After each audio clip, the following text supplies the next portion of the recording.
Okay, I wanted to make a video about disparities in relation to the conversation about racism in the United States. I've noticed that a lot of news outlets, a lot of different places are talking about disparities in any given place in life. Actually, one of them that I just saw absolutely ridiculous was about people of color not going to national parks or something like that, or at less numbers. And of course, no one's stopping anyone from going to national parks. It's probably most related to personal choice. But anyways, there's citation of these different disparities that exist, and the implication is that there's some kind of discriminatory process at work, and that's why the disparity exists. And so I've been reading Thomas Sowell's book on discrimination and disparities. You should check him out if you haven't before. I've watched his YouTubes for a long time since I was in college and never read his books. So anyways, given the moment, I decided that I was going to read his book.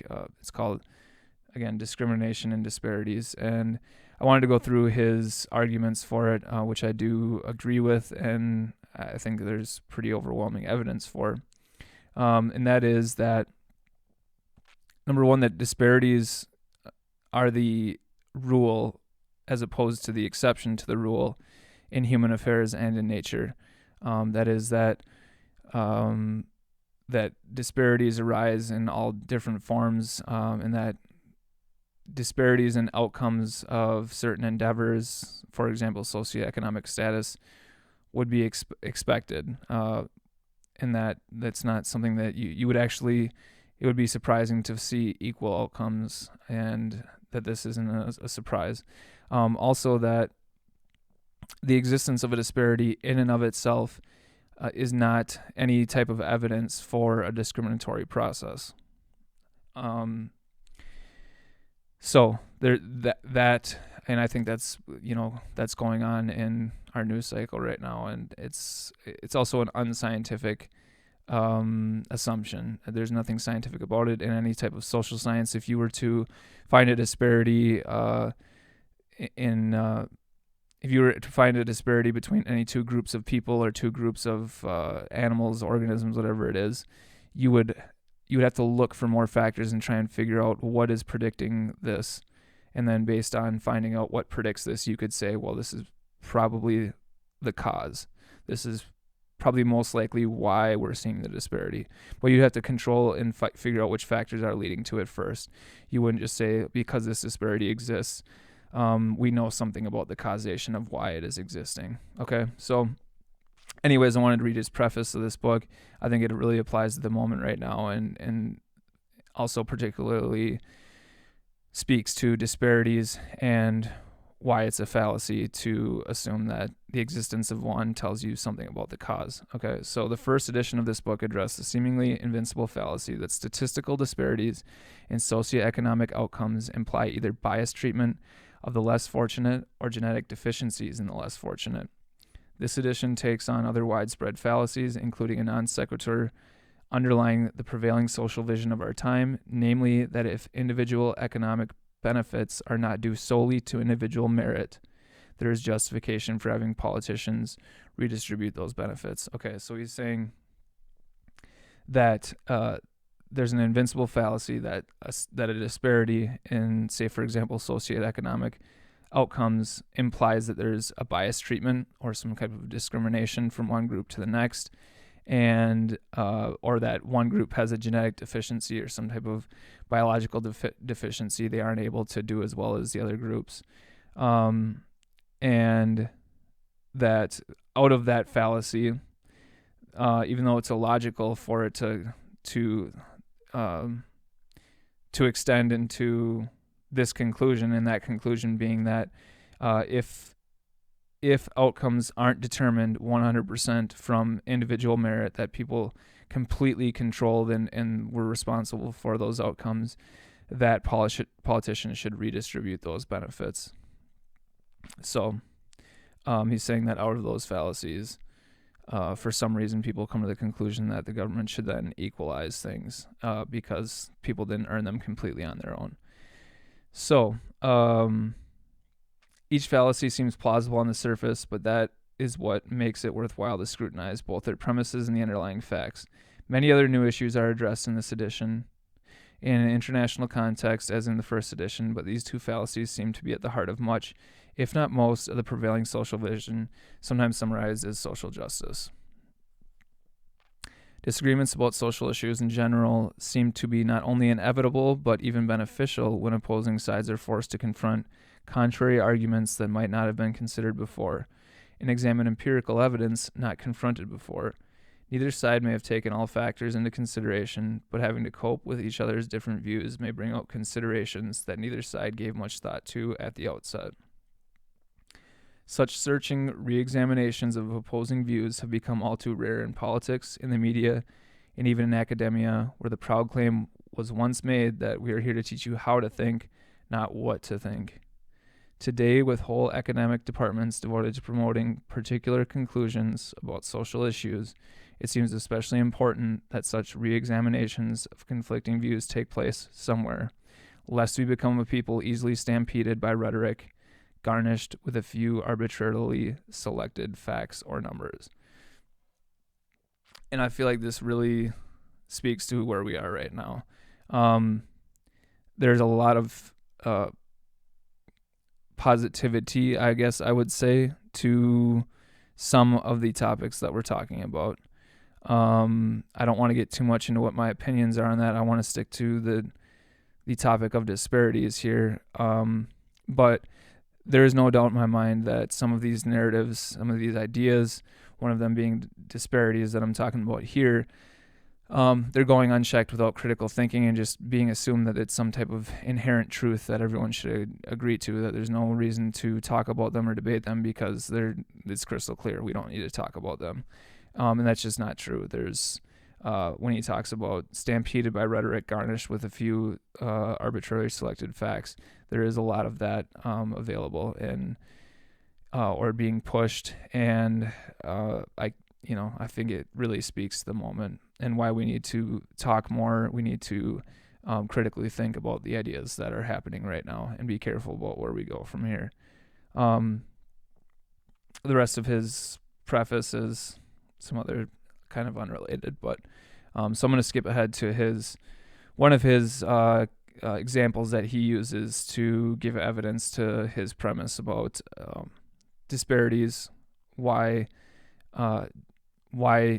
disparities do not tell you anything about the cause of or imply that there's a discriminatory process or a biased treatment to one group or the other because there is a difference in outcome, and that you would actually expect this to happen in nature.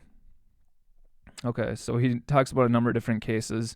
I'd really recommend checking out the book. I'm only on page 50, and I've read several cases, which I think really gives strong evidence to his argument. But this one in particular, while it might seem plausible that equal or at least comparable outcomes would exist among people in various social groups in the absence of some biased human intervention or some genetic differences affecting those people's outcomes, neither belief survives the test of empirical evidence. So again, he's saying, well, it seems like you would expect that if you take a bunch of different groups of people and look at their outcomes in one endeavor or the other, that you would expect that they would be roughly equally represented. Their populations would be roughly equally represented, and that in the absence of intervention or some type of bias, if that isn't there, they'd be equally represented. However, that looking at empirical evidence, that's not what you find. So the first study he talks about, and the one that I'm highlighting, is a study of National Merit Scholarship finalists, for example, found that among finalists from 5-child families, the firstborn was the finalist more often than the other 4 siblings combined. Firstborns were also a majority of the finalists in 2-child, 3-child, and 4-child families. If there's not equality of outcomes among people born to the same parents, raised under the same roof, why should equality of outcomes be expected or assumed when conditions are not nearly so comparable? And so he goes on here talks about how the IQ data from Britain, Germany, and the United States showed the average IQ of the firstborn children was higher than the average IQ of their later-born siblings. Moreover, the average IQ of second-born children as a group was higher than the average IQ of third-born children. So, being that I'm a firstborn, my brother and sister aren't going to like this, but that is what the data shows. It's probably true in my family. I'm just kidding. But when you take wide swaths of data, you'll find, the subtle patterns will begin to emerge. So obviously on a case-by-case basis, this doesn't mean that, you're going to see, that firstborn children are always way smarter and have the most success in life and in socioeconomic, in a socioeconomic sense, so they make more money or whatever. But if you look at wide swaths of data, patterns begin to emerge. And so, that's what comes out of it, is that you have people being raised in the same household with the same parents, no discriminatory process, and you're having different outcomes. So if you're having that in a family, for example, why would you expect that you're going to have equal outcomes with a ton of other factors involved? You're already controlling for a lot of things with people growing up in the same household, same parents, same presumably style. You're controlling for a lot of things by accident, and then to expect that you add a ton more factors of those, different families, different cultures, different beliefs, different ability, all kinds of things. You're just not going to get. You wouldn't expect that there's going to be equal outcomes. And so also that there's not any discrimination necessarily at place. So overall, the idea that disparities equal a discrimination, or that they tell you anything about the cause of the disparity, neither of those things are true. That's not to say that talking about a disparity and trying to figure out if there is a discriminatory process, discrimination, or bias at play is a invalid conversation. What I am critiquing right now is that I have had conversations with people.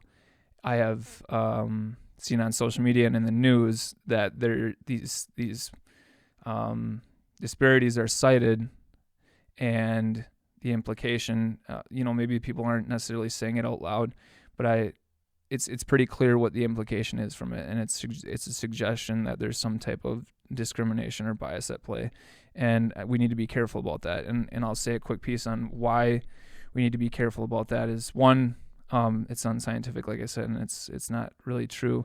But two, more importantly, I think everyone agrees that truth matters, and also accurately diagnosing a problem matters. If you misdiagnose a problem and you go to work on it, you're typically going to make things worse. Certainly you're not going to make them better because you're not working on the thing that needs to be worked on. And so assuming that there's bias when there is none based on no evidence is not a good idea.